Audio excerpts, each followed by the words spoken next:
Years ago, Sue and I decided to try for the Wyoming cut slam, which is four different species in the same watersheds where they originated. So we drove up first to Cokeville and then up to the Smith Fork of the Bear River, which is where we always start.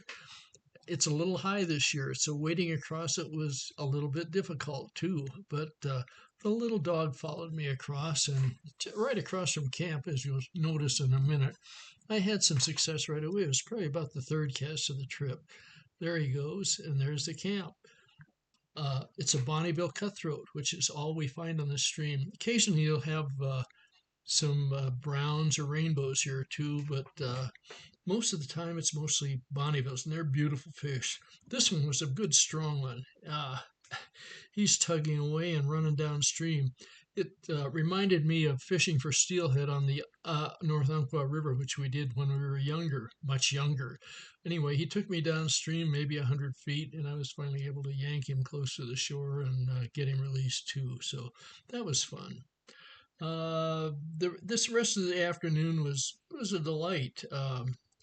Used a small stimulator or a small WRS and caught a number of Bonnievilles that day. The little puppy's supposed to be a cattle dog, but he's afraid of them.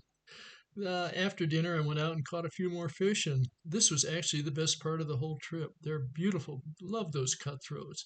The dogs had fun barking at the cattle. We had a nice happy hour and then had a nice pasta dinner. The next morning, we got up, drove to Alpine, and then up the Grays River, which we're a place where we always fish for those fine spotted Snake River trout. Got up to one of the spots we enjoy fishing. Sue's able to fish it easily from here because he's a right-handed caster, and I'm mostly left, although ambidextrous, so I waded across and did have a little bit of success here. The Grays wasn't as good as we have seen it in the past, so these are the Snake River fine spotted fish, the same ones that obviously run on the Snake River. So we did catch a few fish here and there. They're beautiful too. This one particular one was a little further up. We go about 33 miles up the Grays to find a good camping spot, and as it turned out, we didn't find a good camping spot there today, but did catch a couple more fish.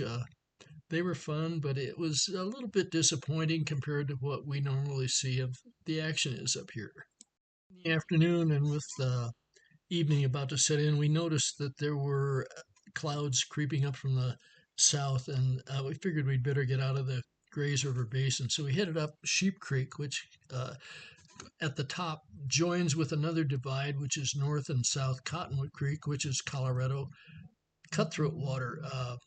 We had a very nice evening there, camped right on along Sheep Creek, had nice river voices, had a very nice pasta dinner that night, and it started to rain shortly after we went to bed, and it rained all night long. So when we got up the next day, drove over the pass, trying to get out and fish North or South Cottonwood Creek was a disaster.